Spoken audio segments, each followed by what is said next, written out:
Le médiateur de Bercy, c'est tout sauf un arbitre, un juge. C'est de la bienveillance vis-à-vis des deux parties.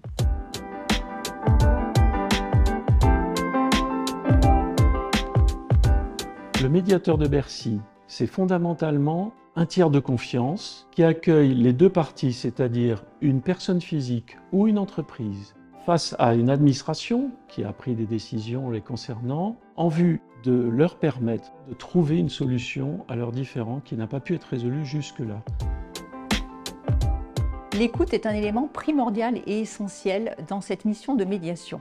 Écoute qui doit être sans jugement, active et bienveillante, tout en étant neutre. Le médiateur est entouré d'une équipe que j'anime. Lorsqu'une demande ne relève pas de la compétence du médiateur, cette demande est reroutée vers le bon service. L'autre partie de l'équipe analyse les demandes qui sont de la compétence du médiateur. Il joue le rôle de médiateur et il veille à ce que ces demandes soient traitées en droit et en équité. On ne se déplace pas vers les personnes. Compte tenu du nombre de médiations, ce serait impensable. Donc ce sont des échanges par écrit jusqu'à ce que l'on puisse trouver une solution.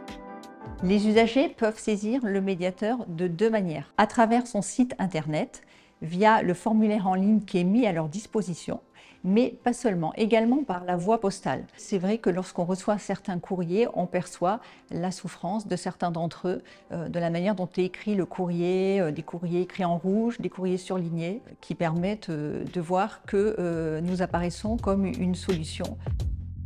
Le ministère de l'économie et des finances a voulu deux types de médiation. D'une part, la médiation de Pierre Pelouzet, qui est une médiation entre entreprises, interentreprises, alors que le médiateur Bercy, c'est-à-dire ma responsabilité, concerne les différends qui peuvent exister entre une personne physique ou une entreprise et l'une des administrations du ministère de l'économie et des finances.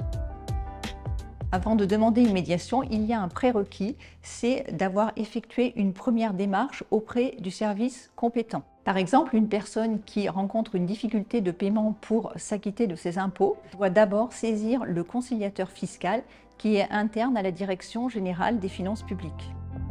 Avec peu de moyens, sans pouvoir, nous recevons et nous traitons 6500 demandes et dans 65% des cas, les personnes repartent avec une solution qui leur convient.